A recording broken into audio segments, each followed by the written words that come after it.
fun of them. Literally the cover. I read the story, but I didn't see it. They're racing. It's bad. Oh, there you go. Same person, different size. We gotta turn around now.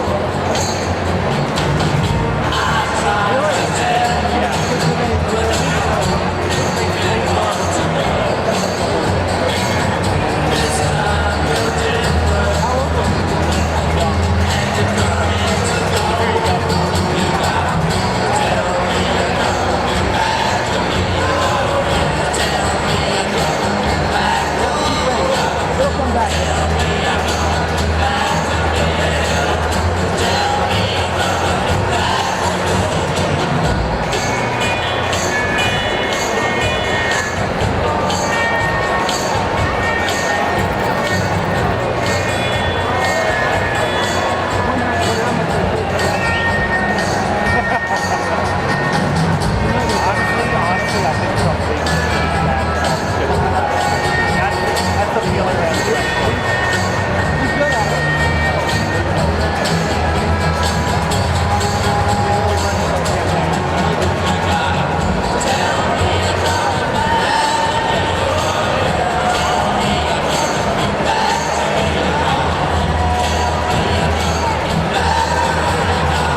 has arrived. We're trying to get everybody in the building as quickly as possible. We know there are people in the auditorium watching. Just be patient. Thank you. Thank you for everything. Mr. Trump is here, and he'll be on the stage soon. Thank you.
to be here tonight because many, many generations of my family come from Pennsylvania. My mom was born in Johnstown, Pennsylvania. My relatives, my cousins, my uncles, right now they live in Pittsburgh, Pennsylvania. I got family in Philly. And I can just say that it is a tragedy what the trade policies of Bill and Hillary Clinton have done to this fine state. You saw Hillary Clinton come recently to Johnstown with her corporate pal, Tim Kaine. And of course, Tim Kaine, like Hillary Clinton, never met a terrible trade deal he didn't love. And they were in Johnstown, which again, is, my family's been there for many generations. And again, it broke my heart because it was like watching two robbers visit the scene of their crime. Hillary Clinton supported NAFTA. Hillary Clinton supported China's permanent trade relations. Hillary Clinton supported the trade deal with South Korea. Hillary Clinton supported the Trans-Pacific Partnership. Folks, Hillary Clinton is being funded and bankrolled and financed by every single force in this country that wants to destroy American manufacturing. Money talks louder than words.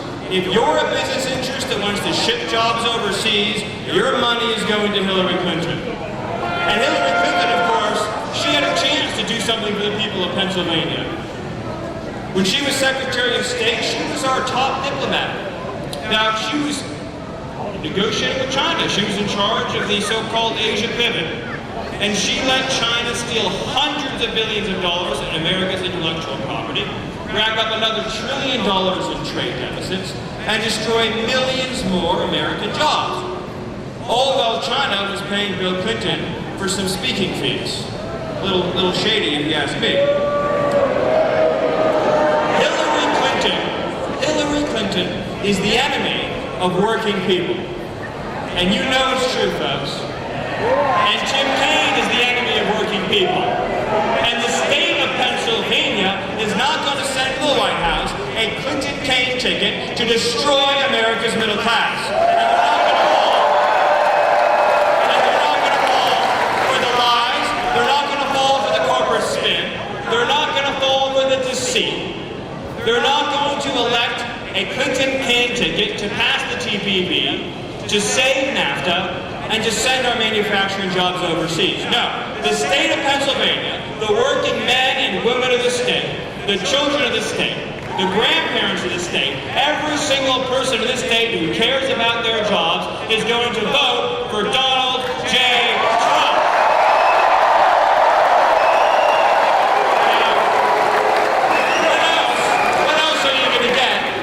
Vote for Donald Trump. Well, for one thing, you're going to put all the media elites in their place. All the media elites looking down on you. All the media elites sneering at you, mocking you, demeaning you. You're going to be able to show them that you're still in charge of this country. You're also going to be able to put the special interests in their place. All those special interests bankrolling Hillary Clinton's life, you're going to show them that you still run this country. And you know what else you're going to do when you vote for Donald J. Trump? You're going to secure this border, you're going to pause the refugee program, and you're going to protect jobs and wages for Americans.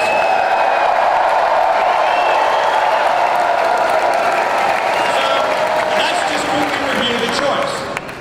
So Hillary Clinton, massive taxes, the destruction of the coal industry, the Trans-Pacific Partnership, offshoring of jobs, rule by Wall Street, open borders to refugees, refusal to name radical Islam, and a courtocracy in which financial interests run your lives. With Donald J. Trump, what do you have? An American energy renaissance and the saving of the coal industry, a return of America's manufacturing jobs, and the defeat of the Trans-Pacific Partnership. You will have a secure border, you will have a strong stance against radical Islam, and you will have an immigration policy that protects the jobs, wages, livelihoods, and resources of American citizens. And finally,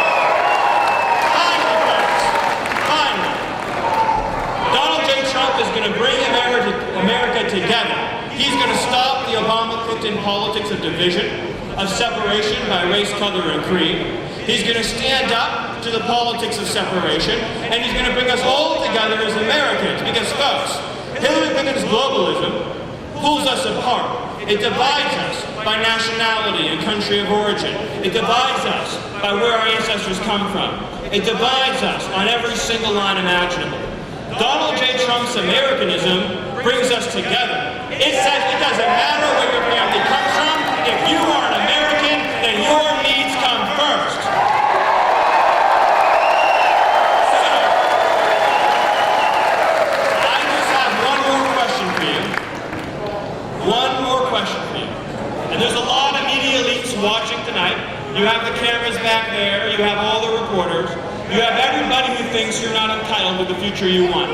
So, as I ask you this question, I want you to shout so loud that every special interest who's ever betrayed you can hear you. Is the state of Pennsylvania ready to send a man to the White House who will put jobs for Americans first?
this and I said hello to those people first because you know what? They're watching it on a screen, so we had to be nice, right?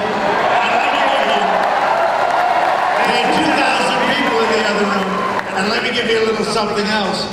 They sent away, and this is sad, they sent away over 5,000 people outside. And look at this place.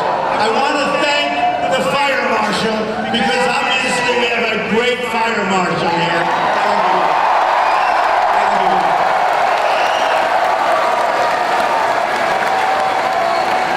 And I have to say, and I think it's going to happen based on this, you know, Hillary, crooked Hillary, she was here. She's as crooked as a $3 bill. Okay, so crooked Hillary, she was here on Friday. She had 800 people. We have, if you add it all up, about 12,000, 13,000.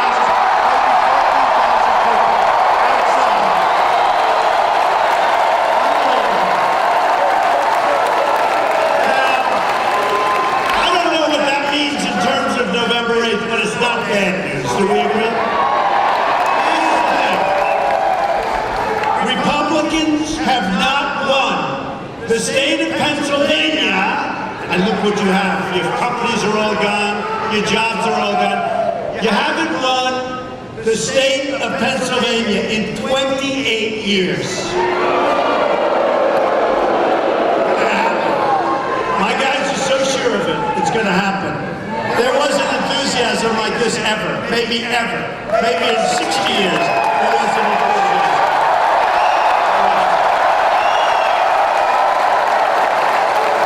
So we're going to do great. I think we're going to win it. I guess the polls have it sort of even right now, but I don't think they put, you know, it's always embarrassing to me. They say, and that's just been proven in the primaries. I go into a primary that says it's going to be close, I win by a landslide. It's a little embarrassing. People don't want to say they're going to vote for me, but then they get in the booth, they say, is anybody looking? Is anybody? Well, I'm taking Trump.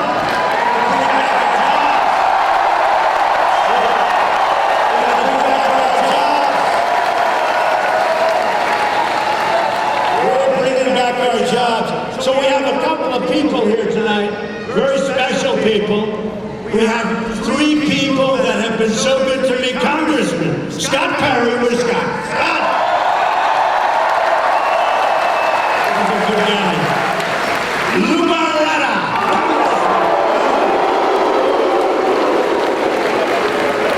And Tom Marino. Where's Tom?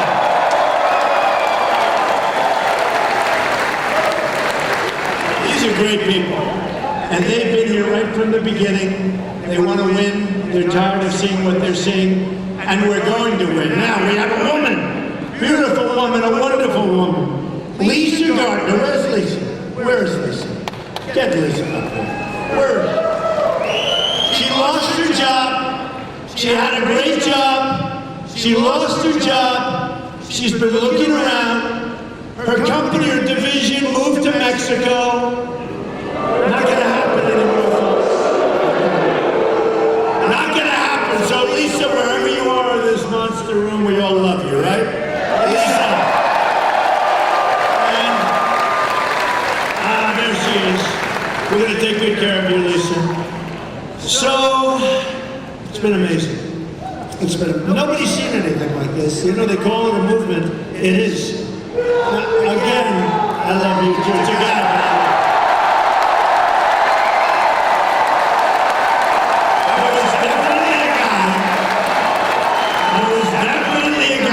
I love you too. Thank you.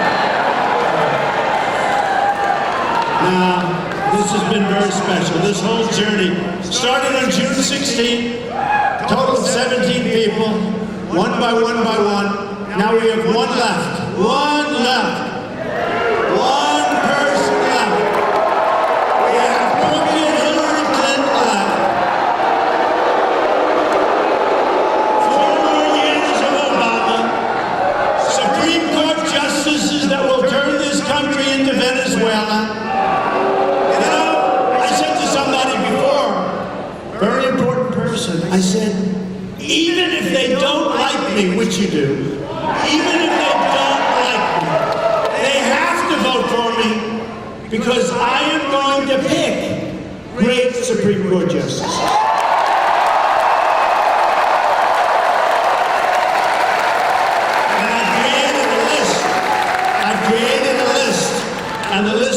terrific of 11 people, probably going to add 4 more.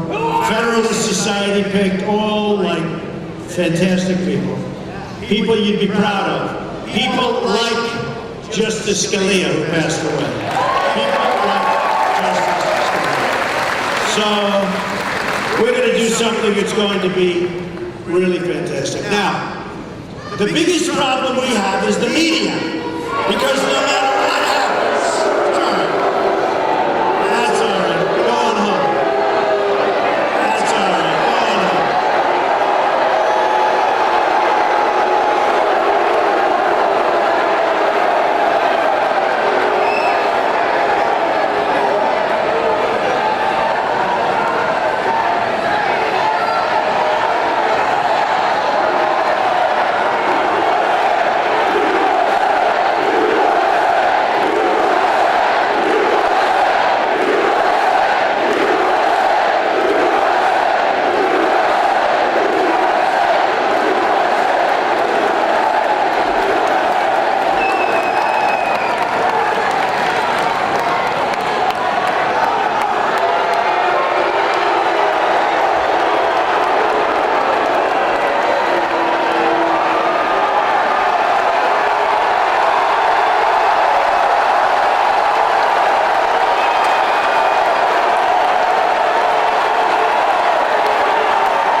Since Obama has been in office, it's doubled. We've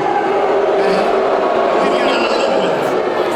So, none of that. Now look, what I did is I looked in the area, the statue. I love the area, but you know, it's got a lot of difficulties. And here's what I tell you, hang in, because businesses will be pouring back. You watch. Businesses are going to be pouring back. They're going to be pouring back. Right now, a lot of people in this room, especially in this room, like you're like so perfect for this. And isn't it sad? The people in this room, many of them, are making less money than they made 18 years ago in real wages. They're working twice as hard. In many cases, they have 2 jobs instead of 1 because of Obamacare, where everybody gets fired and then rehired part-time. Just hang in, folks. It's not going to be long. And by the way, while we're on it, we're going to repeal and replace Obamacare.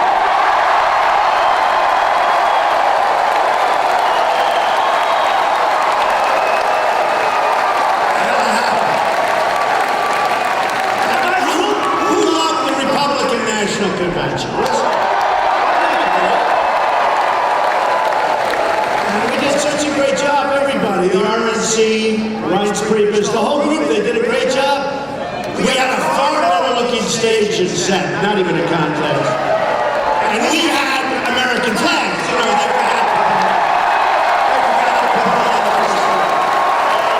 they started putting them on toward the second day, and then the fourth day, they had so many, you know, they wanted to do a little overkill because they felt a little embarrassed, but they forgot for 2 days to put up the American flag, you know, minor details, right? But we did well. Oh, by the way, and did you see the Nielsen ratings came out?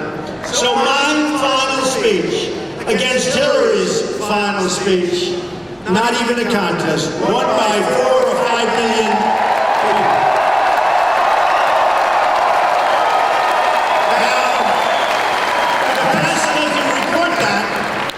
As an example, when Bernie Sanders people all walked out, you had this mass exit, nobody showed it.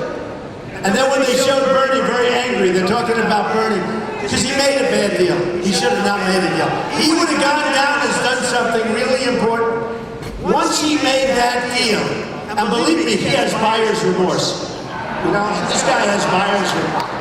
He looked at that and he was so angry when they were talking about him, and his people are angry at him, and they should be. If he would have just not done anything, just go home, go to sleep, relax, he would have been a hero. But he made a deal with the devil. She's the devil. He made a deal with the devil.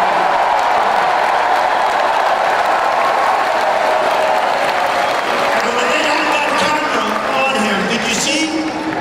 The camera's on him and his wife, and she grabbed him a little bit by the shoulder and she pulled it away. Because he was not happy. Made a bad deal. And then she picked, as you know, she picked a vice presidential candidate who is like the opposite of him. Now, whether you like it or not, and by the way, Tim Kaine from Virginia has one problem. The first thing he did in his first week in office, when he was governor of Virginia, is he raised taxes by $4 billion. Unemployment went through the roof.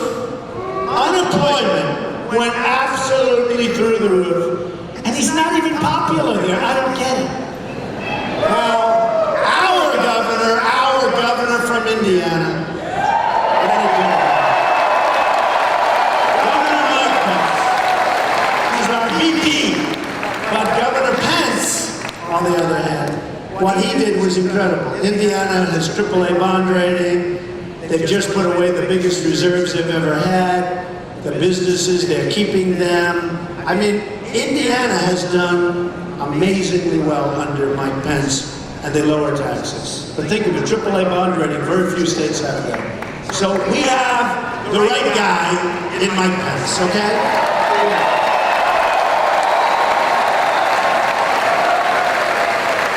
The biggest problem we have is we have a very dishonest media. We have a media that is so dishonest that no matter what, it makes no difference. But these are among the most dishonest people you'll ever meet. These people, you know, I've had days where I said, boy, this was a great day. I look forward to seeing it tonight or tomorrow, and it's brutal. I say, what happened? But we're going to punch through the media. We have to. The New York Times is totally dishonest. Totally dishonest. Washington Post, been a little bit better lately, but not good. By the way, New York Times, which is failing, really failing badly, which I call it the failing New York Times. Every story they write is a hit job. I could do the greatest thing in the history of the world. I could come up with a cure for the most horrible disease in the world. And they'd give me a front page, horrible story. The New York Times is very dishonest, but it'll be out of business soon, I hope. Anyway, really dishonest reporters. Not all of them, but most of them. And CNN, boy, the CNN, it's like all Trump all the time. All Trump all the time. You walk out of an interview, you say, that was a good interview, and then you get killed for the rest of the weekend. I tell you, they are so biased toward crooked Hillary. You know, they call it CNN, Clinton News Network.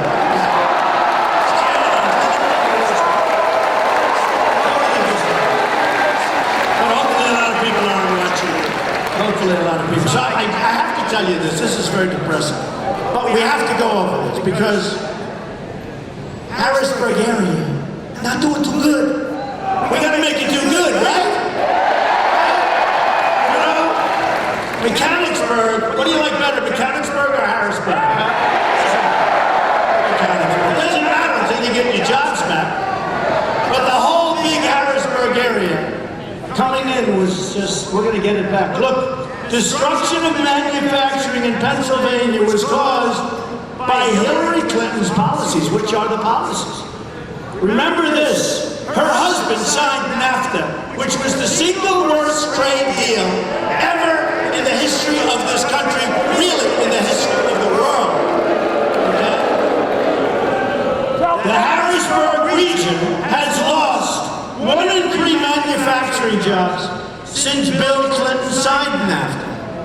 3 jobs. Great job, Bill. Great job. Did you see the other day?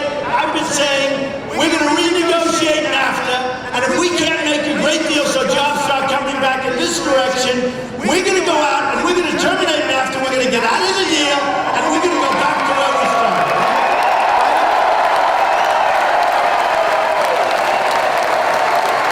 And the dishonest media is going, well, that's a very harsh say. What's harsh? It's a horrible deal. We're losing all our jobs. We're losing all our companies. Right now, as you're standing here, I'm telling you, your companies are negotiating to move to Mexico and other places. It's ridiculous. So I said this, I made this statement very strongly, and I said, you know what, I'll tell you what, somebody's going to come up with and say, so 2 days ago, Hillary Clinton said, we are going, reading the teleprompter, always reading it. She can go to a group like this. Wouldn't it be terrible if this was one of those teleprompter speeches? Ladies and gentlemen of Mechanicsburg.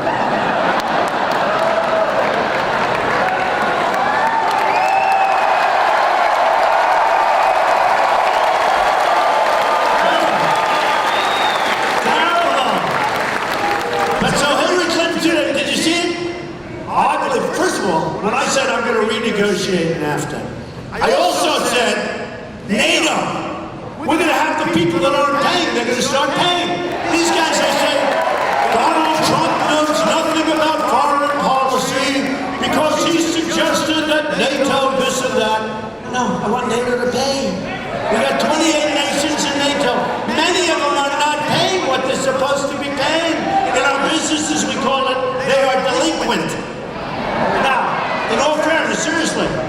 So they're not paid. So the press is, some of the pundits, the guys, believe me, we're much smarter than them. IQ-wise, not even a contest. They sit back, I'll match my IQ. I want to match my IQ with some of those guys, with all of them. But the pundits, they're saying, Donald Trump wants to end NATO.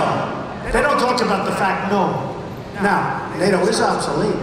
When I said 6 months ago, talking to Wolf Blitzer, I said, he asked me about NATO. Now, in all fairness, I've been in business, okay? But I understand, like, we have instincts, right? People have instincts. I said, here's the story of NATO. Number one, it's obsolete because it doesn't cover terrorism properly, right? It doesn't cover it. It was meant for the Soviet Union, which doesn't exist, but Russia exists, so that's fine. But NATO, it's obsolete. And everyone laughed. And then I said, and number two, the people aren't paying their way. I just assumed that, to be honest with you. Because nobody pays when the United States is owed money, nobody. It turned out I was right. And I got absolutely killed. When I said obsolete, for 3 or 4 days, Donald Trump doesn't know about NATO. And then when I said they have to pay, Donald Trump wants to break up NATO. I don't want to break them up. Actually, I want to help them, have them help us with ISIS, because we got to get rid of ISIS fast.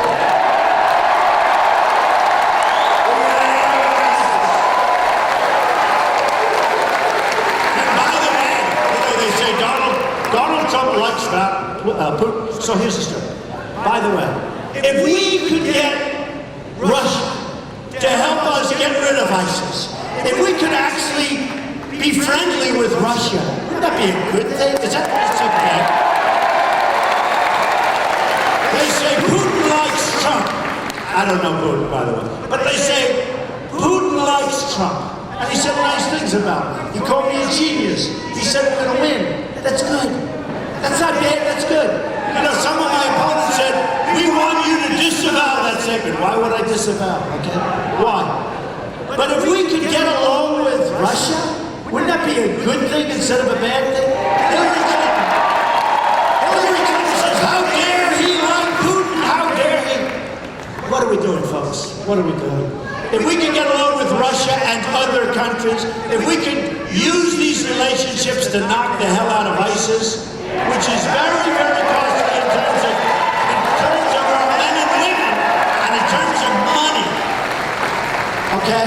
And if we can use NATO also, and if we can use, very importantly, surrounding states, surrounding countries, we gotta knock down. These people chop off heads, they drown people in steel cages. You're Christian, they chop off your head. Folks, and then they say waterboarding. What do you think of waterboarding? I think waterboarding's fun. They say,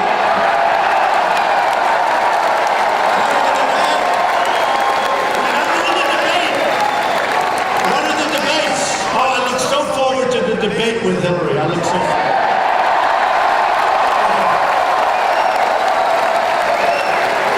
So they said, the polls, they do like 7 polls after the debate, so I was at 11 debates. They said, in the polls, I won every single debate that we went in, out of the 11, every single debate.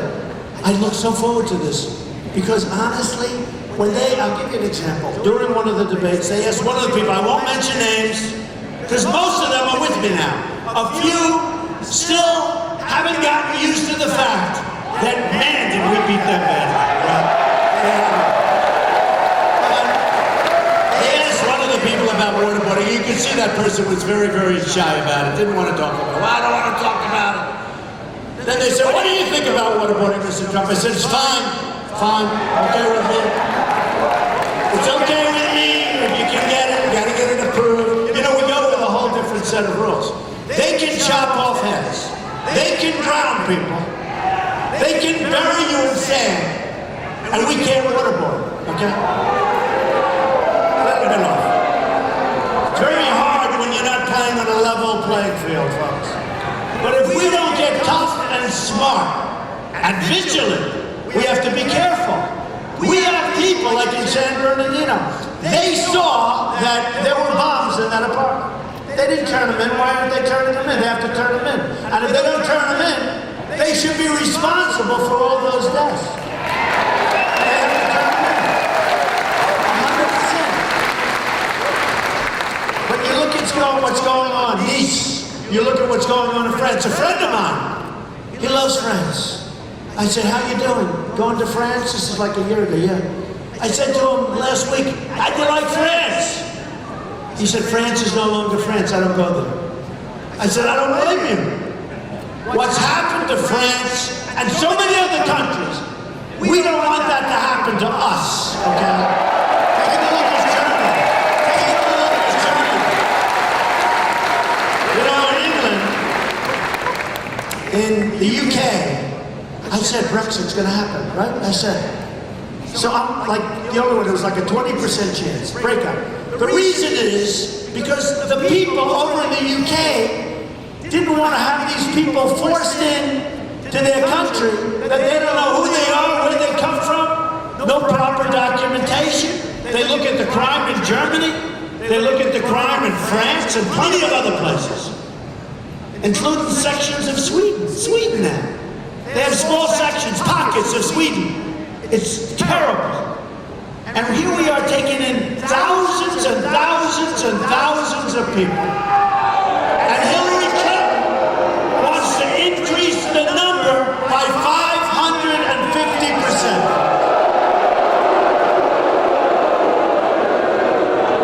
All right, so let's get back to this depressing news. Like that's not depressing. Pennsylvania has lost 1 in 3 manufacturing jobs since Bill Clinton signed an agreement to put China into the World Trade Organization. Hillary ran through the job-killing trade bill, the deal we made with South Korea. That's another beauty, let me tell you. We don't make good deals anymore. You know what? We don't win anymore. We don't make good deals anymore. That's going to end. It's going to end very, very soon.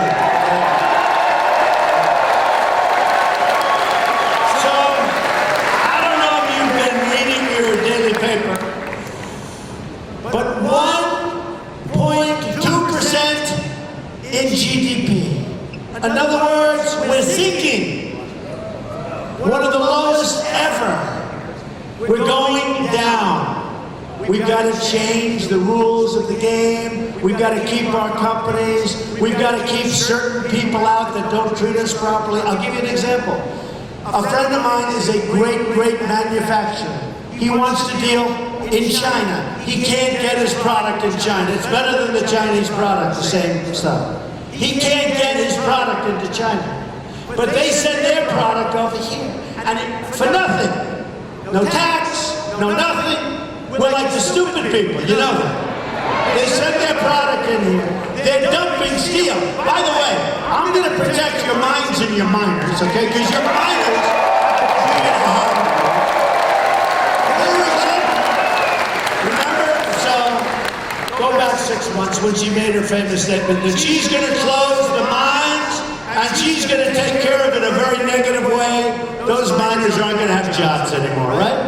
But she's going to do a number on the miners and the mines. And then all of a sudden, a few months later, we're in West Virginia. Oh, I love West Virginia. When I read West Virginia, anybody from West Virginia? I love West Virginia.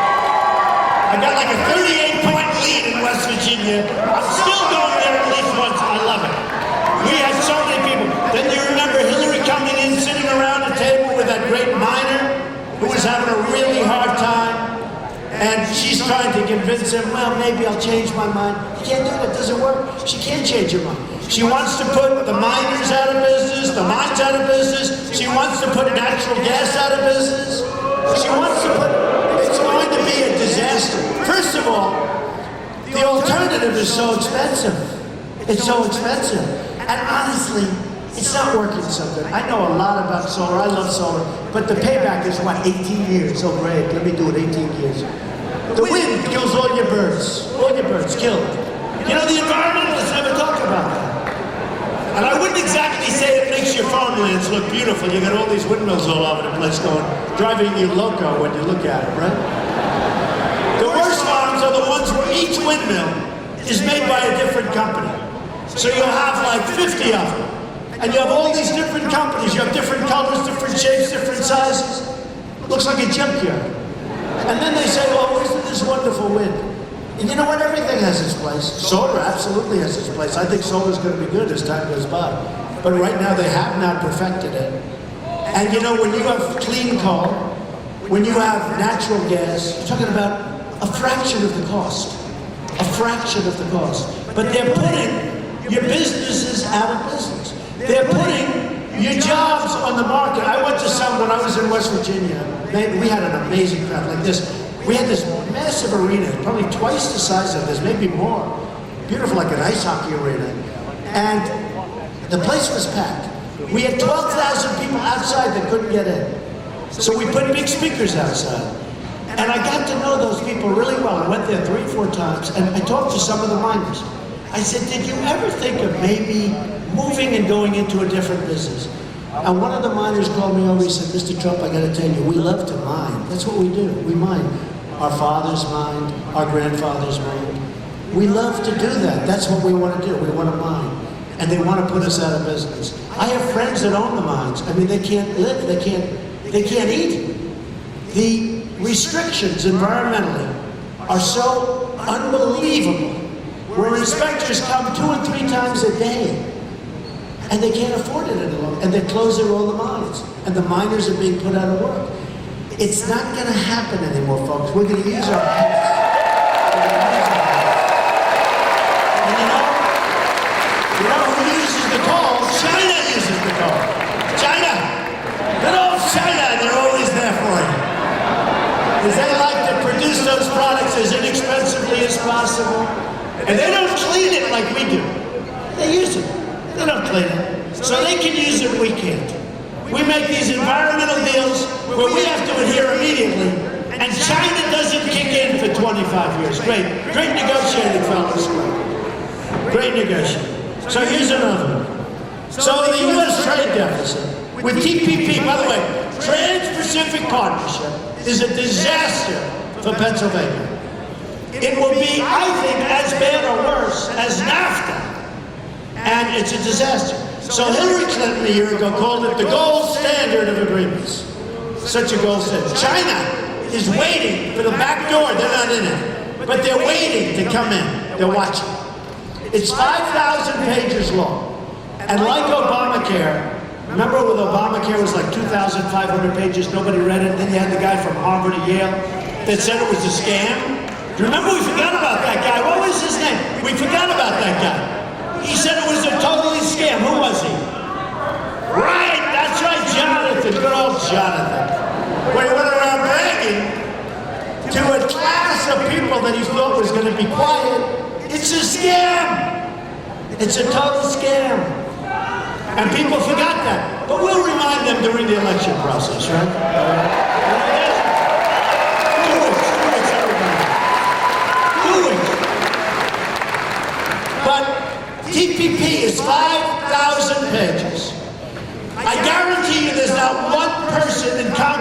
except for these three congressmen. I'm sure they read it. Did you read it? They read every word.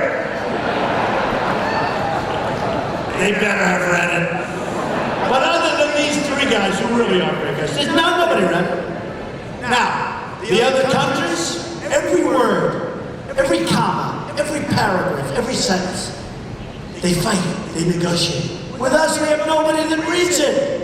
Nobody even read it. Besides that, I don't want to make a deal with many countries. You have to see what this looks like on a pie chart. It's all over the place. Line here to the United States, to here, to there, to... I want one-on-one deals, folks. Boom. Boom. Boom. 12 deals, 14 deals, 20 deals. Boom. And if the deal doesn't work out, we serve them with a 30-day notice. Please be advised that you have not treated us well, and you've cheated us, and you've devalued your currency, and all sorts of other things. Please be advised we are hereby terminating your deal with the United States. And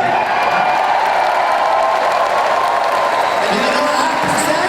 You know what happens then? They come back, please don't terminate us, and we make an even better deal. And we give an extension, we give another try. So, TPP disaster. Should never, I think that's the same guy that loves me right now. Should never, ever, ever be approved. So Hillary said it's a gold standard.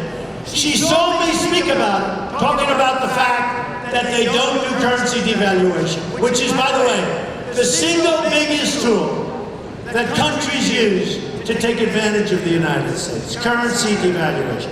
We don't even talk about it.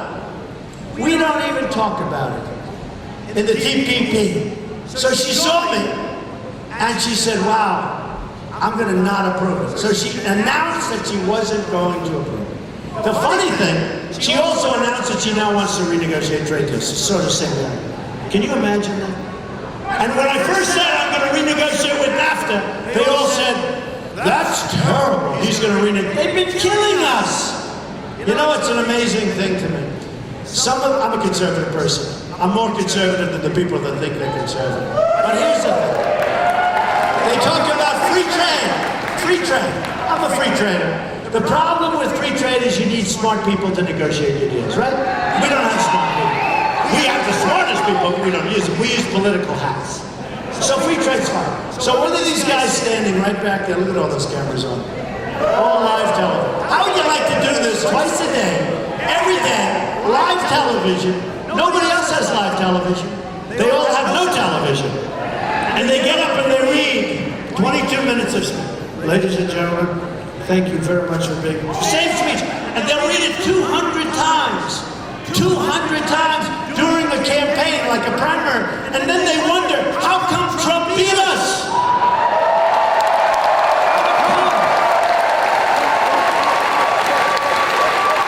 But here's what's going to happen. Here's what's going to happen. So Hillary went now, she's going to disapprove TPP. Except the governor of Virginia, the current governor of Virginia, Terry McAuliffe, is, I think, closer to Hillary than Bill Clinton. Okay, that's a pretty good statement. I believe it. Terry is closer than Bill.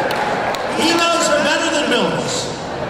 The governor of Virginia made a statement the other day. And he said in his statement, and it caused him lots of, don't worry, she's going to approve it. She'll make a couple of changes, she's going to approve it. You know what the changes are? Like, take the comma out. Let's move the sentence over here. She's going to approve it. And it's going to be a disaster for Pennsylvania. It's going to be a disaster for the country. But in particular, it's going to be a disaster for Ohio and Pennsylvania and Michigan. It's going to take the rest of your businesses out. Some of these states have lost 50% of their manufacturing. You're going to lose the other 50%. And by the way, and I said it before, right now, as we stand here and sit, look at this. These people, they could sit, they don't even want to sit. Isn't that exciting?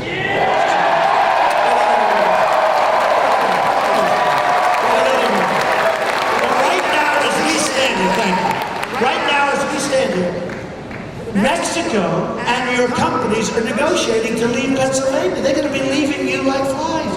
Not with me. Not with me. So I've watched over a period of 10 years, not just with Obama. I've watched previous to Obama. people come up and they say, and I've dealt with the politicians, and I work with all the politicians. I get along with all, frankly, I get along with Democrats, Republicans, I get along with everybody. You know, when I was a businessman, it was my job to get along with everybody. I even got along with Hillary Clinton. I got along with everybody. I owe it to my family, to my company, to my employees. I got a huge company. I got a great company, but I get along with everybody.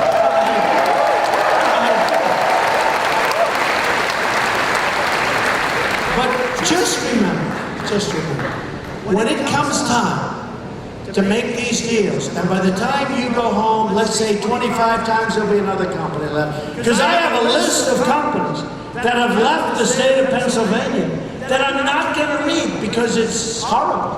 Because I don't have enough time to read it, there's so many of them. But they've left Pennsylvania mostly for Mexico. I have a friend, he builds plants, big plants. I think the biggest in the world. What? Hershey, I don't know what the hell. Do you have a Hershey? I like Hershey too. They closed little divisions, right? They closed divisions. Hershey closed. In fact, I know somebody that knows that for a fact. Hershey closed some divisions. But what happens, this man builds plants, big plants. He's one of the biggest in the world. And I said, how are you doing? He said, unbelievable. I said, great. So the United States is doing well? No, not really. I said, is it doing good? No, but Don, you have to see Mexico. We are building the most incredible plants anywhere. It's like the eighth wonder of the world. He said that to me last night because I called him. I wanted reaffirmation. He said, Mexico is building some of the biggest, most incredible plants in the world. He said, it's unbelievable. I said, what about the United States? He said, not good. Our companies are moving to Mexico and other places. And we're allowing it to happen. And I've watched this. I've watched it over the years. And I've watched these politicians in Washington who don't know a thing, who use political hacks, people that gave campaign contributions to do the negotiation. Instead of using Carl Icahn, and who endorsed me, by the way, Carl, a lot of the greatest business, we have the greatest business people in the world. We don't use them. And they'd love to do it. And they don't want money. They want to do it. It's like a chess game for them. And they love the country in their own perverse way. Okay? You know. Not all of these people are nice. Carl says, but not all these people are nice. Some are horrible human beings. Do you care? Do you care if they're horrible human beings? I don't. Some of them don't sleep with me. Some of them turn and toss and sweat. And they think, they're thinking all the time, how am I going to have it up? And they're turning and tossing and sweating, and it's disgusting. And these are the people we want negotiating for us, right? Because they don't want to happen what's happening to our country. And a very good friend of mine who's a businessman asked me, how could a certain deal, there was a deal that was made recently, that's so bad for this country. And they said, how could that happen? I said, two reasons. Number one, dishonest politicians. And number two, very importantly, they just don't know. Number three, by the way, is they're controlled by their special interests and their lobbies. They're totally controlled.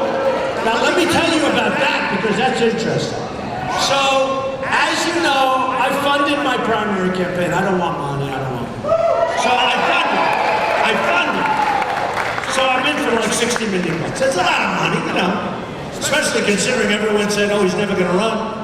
Never going to run. Then once I ran, they all said, he ran. A little surprised, but he'll never win. Then I got 6%, right? They said, he's hit his ceiling. Congressman, they said, I hit my ceiling. Then the next week I got 12. They said, that's surprising. It's very good in 2 weeks. But this is it. He said, then I went to 18, 20. Then I went to 22, I went to 28. I went to 29, I went to 32, I went to 40. They kept saying you hit the ceiling. And then at around 42, when we had 14 people. Think of it. I won Massachusetts. I almost got 50%. Can you imagine Massachusetts? Well, Tom Brady likes me so much. He's a great guy. He's a great guy. And Coach College. But you know what? Massachusetts, think of it. I got almost 50% with many people in there. And these guys said, he didn't hit 50%. How do you hit 50%? I had one where I had 38%. And I had many people, because we had the largest field ever to run, right? Remember Charles Krauthammer and some others? Before I got in, because this is the most talented field of politicians that has ever been assembled in the history of our country to run for political office. I went to my wife and family, I said, man, they must be good. These guys, they must be great. And I said, I'm gonna run anyway. What the heck?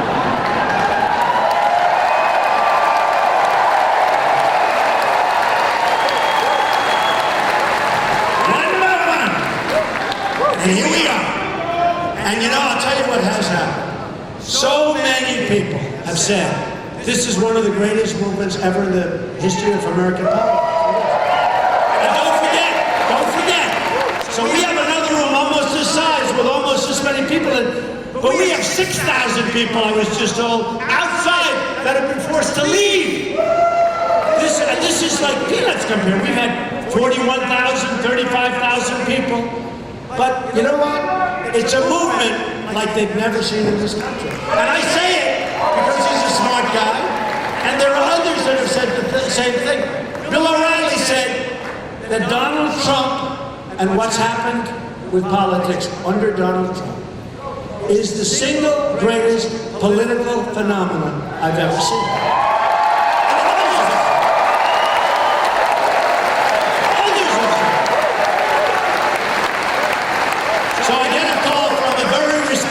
Writer, liberal writer, but that's okay. He's honorable. And he said, Mr. Trump, he called me in September, and then he called me again recently. But in September, it was called the Summer of Trump, and he thought that was fantastic. He had no idea I was going to win, but I did really well in the summer. So they called it the Summer of Trump. Then they called I can't say the Fall of Trump, so I call it the Autumn of Trump. You don't want the Fall of Trump. You want the Autumn of Trump. Somebody said, well, it's the summer and the fall. I said, no, don't use the word fall. But here's it. So I called him, he said, Mr. Trump, it's been the summer of Trump. It's been amazing. You've won so many different states. Did you ever think this was going to happen? Did you ever? Then he said, can you imagine? But he talked about it. We had tremendous crowds. No matter where we went, it was like this. I mean, like this. Thousands of people turned away. He said, well, you know, but if it doesn't work out, so he says, no, you don't understand. It doesn't have to work out. What happens? Now I get a call recently. Now we win the nomination. We win in a landslide. We're doing well in the polls. In fact, the poll just came out. We're leading in Pennsylvania.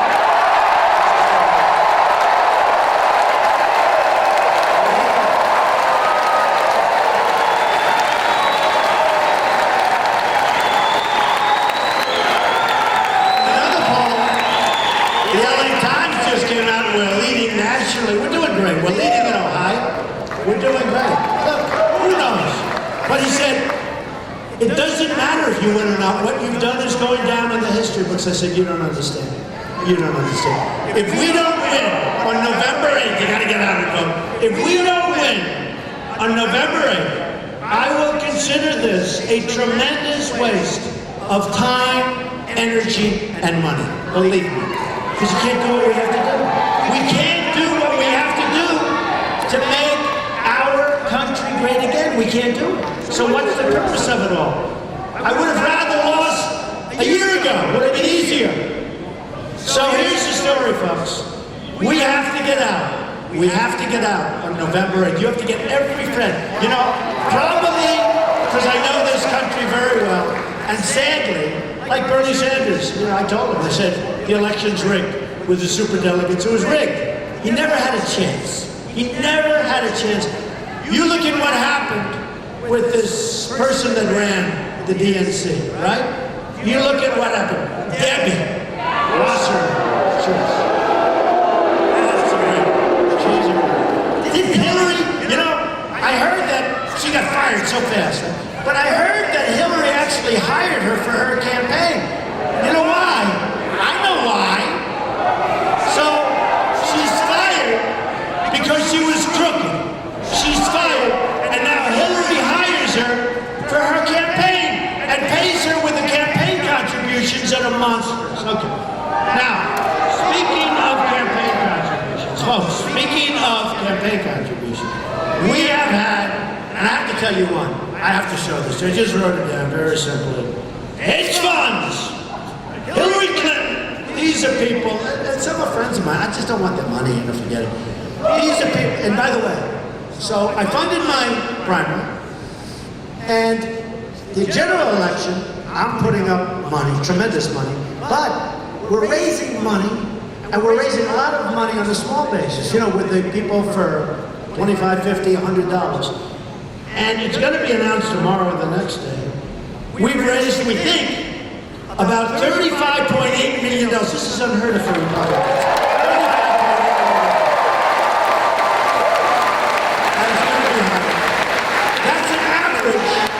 That's an average of $69 a head. Think of it. And we have 517,000 people putting up that money. It's unbelievable. Then I'm putting up a lot of money. Then I'm also raising money. Very importantly, I'm raising money for the Republican Party. So I hope they do a good job, or I wasted a lot of time on that too. But they will. Reince will do a good job. Reince is great. He's going to do a great job. But look at this. Hedge funds. Hedge funds. Here's what hedge funds have put up. For Hillary Clinton, and by the way, these are smart people. I know many of them. These are very smart people. Hillary Clinton got $48.5 million from hedge funds. That means the hedge funds own this country. Donald Trump got $19,000. And I don't know who gave it to him. I don't know who gave it. So she got $48.5 million, I got $19,000. And I think I'll probably give it back. I mean, at 19, I might as well just give it. I don't know how it even got in there. I don't know. And by the way, there's a man in the audience, and I feel so sorry for him. I watch him sometimes, although I don't watch CNN very much anymore, let's be honest. But there's a man in the audience who's a terrific guy. And they stack the panels. They have all these total killers, these horrible, some of them are horrible people, like horrible. Disgusting people. They're biased, they're racist, they're disgusting people, some of them. Okay? There's disgusting people. And he sits there and he handles it. His name is Jeffrey Lord.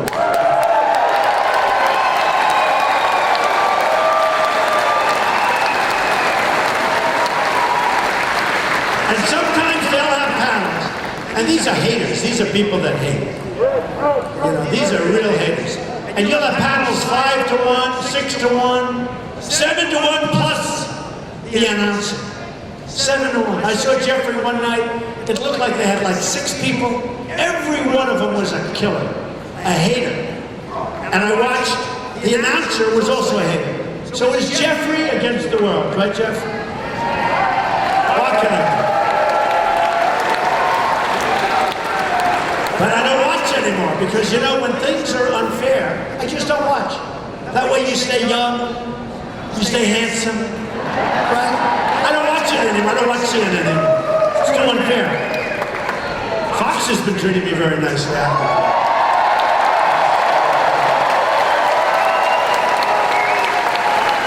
So here's what we're going to do.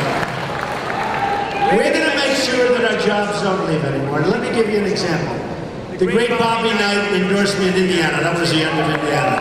Bobby was there. And he endorsed me. He said, you got to run. And this is a year before. And I didn't know him. He called me up and said, Mr. Trump, Coach Knight, sir, you got to run. I said, run for what? Run for president. This was long before, but it was not that I was thinking about doing it. He's an incredible guy. 900 wins. 3 national championships, last undefeated college team, wins the Olympics, wins the Pan Am Games, I mean the guy, but think of it, 900 games he won. But he called me and said, you gotta run. And when I went to Indiana, I had Coach Knight. Now Coach Knight in Indiana is as good as you can get, right? And I had Coach Knight, and boy did we do well in Indiana. Boy did we do well. But what happens is this, we're losing our companies, and we're not gonna lose our companies. Now, when I was in Indiana, they had just had, it was a while before, and I was actually using it and talking about it because it was on tape. A man fired the people from Carrier Air Conditioning. Now, it doesn't have to be carried. I can name, look, I have the list right here. I can name 25 companies that moved out of this area. I can name 50 companies that moved out of Pennsylvania and moved to Mexico and other places. But they fired Karen. And they announced in front of, with the cell phone cameras. They're wonderful. Cell phone cameras. They had it on television. If I didn't see it on television, it wouldn't have made the same impact. Because you wouldn't have seen the grief. You wouldn't have seen the heartache of people that have been there for 30 years being told they're fired. That the company is moving to Mexico. So I've watched for years as this country has come up with all sorts of plans. Low interest loans, zero interest loans, tax abatements, all sorts of things. These companies don't need that money. But they're not given any incentive. So what happened is I said, here's what we're going to do. We're going to charge that company, or any company, I don't want to use that company only, thousands of companies have left our country. Now, when they leave, there have to be consequences. So they fire their people. Now, if I'm president, my wife always says, please don't call, please. I'm president. But I love doing it. It's so easy. I would call up or have one of my people from Wall Street or from whoever, who are phenomenal negotiators. All you do is you call up and you tell the head of carrier, the head of whoever it is well, congratulations, enjoy your new plant in Mexico. But every air conditioning unit that you make that's sold into the United States, there's going to be a 35% tax on that.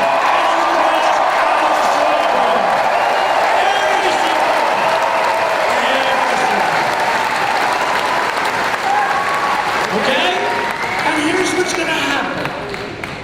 If it's Hillary, they're going to hire a lobbyist or a special interest group, get them involved, and she'll absolutely back down. You can't do that, Hillary, crooked Hillary. You can't do that. You can't do that. These people gave you millions of dollars for your run for president. You can't do it. Me, I don't need anybody's money. I'm putting my money in. I'm getting small contributions. I don't need that. So what happens? They'll call me. I'll say, I have no interest. I don't want to take the call. Don't bother. I know half of these guys. And they're good. You know what they have in their forehead? It's like emblazoned. It says, Hillary. They have total control. Total control. With me, none. So here's what happens. I say, you're going to do that. Number one, they're not going to move. If it's too late, they'll move. If it's too late, they're going to pay us a fortune. Every time they're going to pay us. So either way, we don't listen. Nobody wants to do that. You know why? Because the companies that are owned by the Wall Street guys don't like that deal. Even though that's the only way you're going to stop people from losing their jobs in the United States. Now, if they want to move from here to another state and you guys all have to compete, that's different. Enjoy yourselves, okay? But they're not moving to Mexico, they're not moving to other countries without consequence. We're going to have consequence, okay? True or consequence. Now they're not doing it.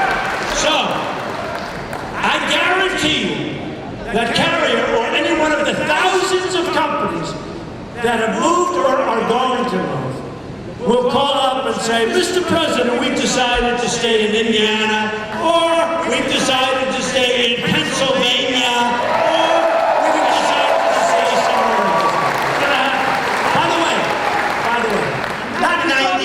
not 95, 100%. Because their whole numbers are different. It no longer works. Now, we don't want to do that because stupid people that write down for the conservative digests, they go, that's not free trading. It's really amazing. I've told people I want to renegotiate NAFTA, and they don't like it. I said, wait a minute, you don't understand. I'm going to make a better deal. They don't like it. You almost say, why wouldn't they like it? Okay. We have NAFTA, it's a disaster. Steering businesses, taking our businesses like candy from a baby. And I say, I'm going to renegotiate, make it a better deal. And I'll get articles in the newspaper. Donald Trump wants to toy with NAFTA. We're losing a fortune. I want to make good trade deals with other countries, right? Last year, we had $800 billion in trade deficits. $800 billion. You really say, how does our country stay afloat? So I want to take those bad deals and make them good deals. I still like trading, but we may have to walk a couple of times because otherwise we can never do it. So $800 billion, and I say I want to negotiate deals, and you'll have people that write articles. So-called intellectuals, I think, are much smarter than they are, by the way. And by the way, a lot of the people in this room are a lot smarter than that. A lot of them are. They're not smart people. They're not, you know, they're wearing the little spectacles. It's like a uniform. Little spectacles, everyone thinks they're smart. Look, and they don't like it. So I said, wait a minute, what are you going to do? We're going to keep trading. Everything. But instead of losing money, we'll make a little money, we'll bring jobs back. We think that's interfering with trade. I said, what, are these people crazy? So we're going to renegotiate our trade deals. We're going to bring jobs back to Pennsylvania. We're going to rebuild our military. Our military is the key. We are going to work with NATO. We are going to work with others. And by the way, speaking of NATO, we're going to get the other nations that aren't paying on NATO. Got to pay up, folks. Got to pay up. Did you see the whole thing where Trump doesn't like NATO? I like NATO. I think NATO's great. But they said Donald Trump is against NATO. No, I didn't say that. I said I want the countries that we're protecting to pay up. They owe us for years. They owe us for years. And you know what? They will pay up. And if they don't, I'm sorry, folks. They actually said, supposing one of these countries is invaded. I said, well, you let me know. I mean, how are we getting along with them? But supposing they're invaded. They said, we have a treaty. I said, yeah, we do have a treaty. And they have a treaty too. They're supposed to be paid. I said, we have the highest tax nation just about anywhere in the world. We're paying 72% the cost of NATO to protect them. We're protecting them and we're paying for it. Why aren't they paying? Okay, why aren't they paying? So, folks, don't worry about it. They'll pay. They'll pay. So we protect Japan. A lot of people don't know that. We protect Japan. We protect Germany. We protect Saudi Arabia. We protect so many different countries. We protect South Korea. They've got to pay up. Okay, so here's the story. We are going to make our country great again. We are going to start winning. We are going to start winning. We don't win it. We're going to win with our military. We're going to beat the hell out of ISIS. We're not going to. By the way, I was against the war in Iraq. We shouldn't have had that war. Destabilize the Middle East. I said that was going to happen. I was against, but the way Obama pulled out was a disaster, okay? It was a disaster. So we're gonna refurbish our depleted military. We're gonna take great care of our vets who are being absolutely destroyed. We're gonna build a great wall at our southern border. We're gonna have a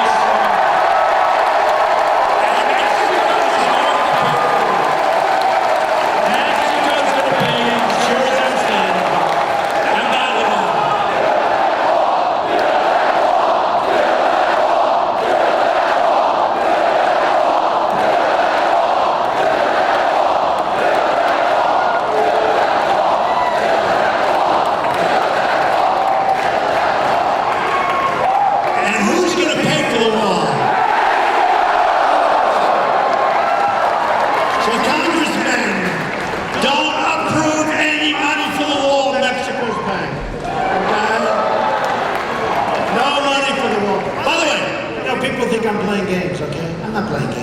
Mexico, our trade deficit is massive, not including the drugs that are pouring across and poisoning our kids, the heroin, all of the drugs. Mexico, and I have thousands of people, Mexicans working for me. These are incredible. Over the years, thousands of them. They're great people. But Mexico, their leaders are too smart for our leaders. And drugs are pouring in. We're going to have the wall. The Border Patrol agents endorsed me, 16,500. Sheriff Joe Arpaio endorsed Sheriff Joe.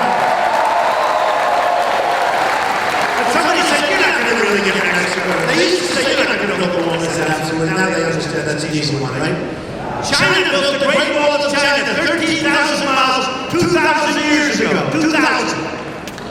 This is 1,000 miles we need. It's 2,000 we have a lot of natural borders. So here's what we're going to do.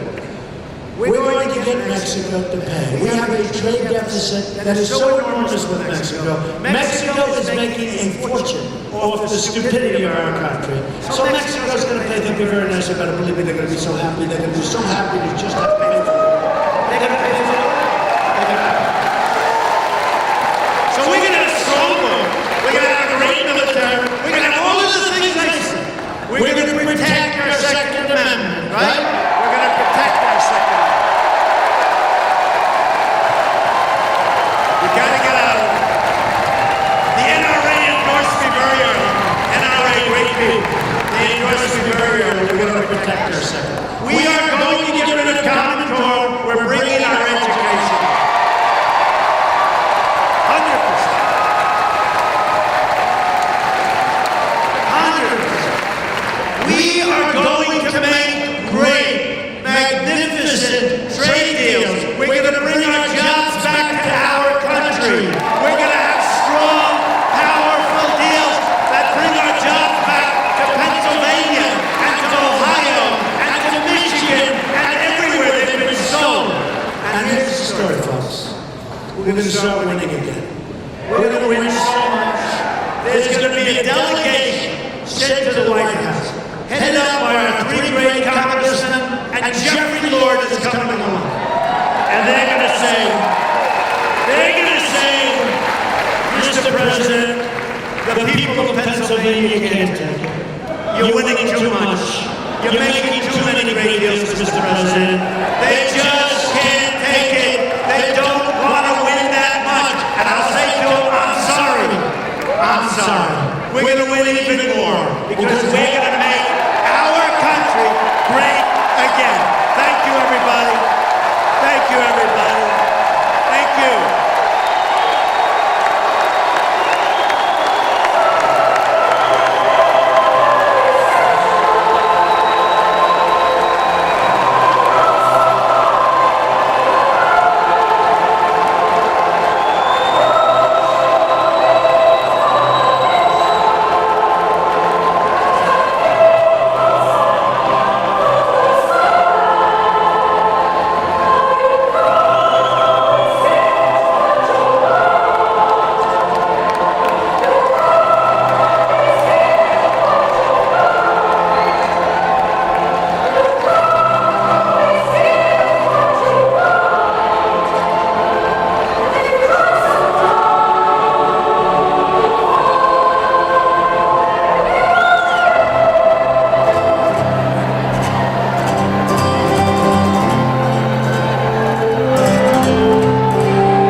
If we don't, we're gonna go.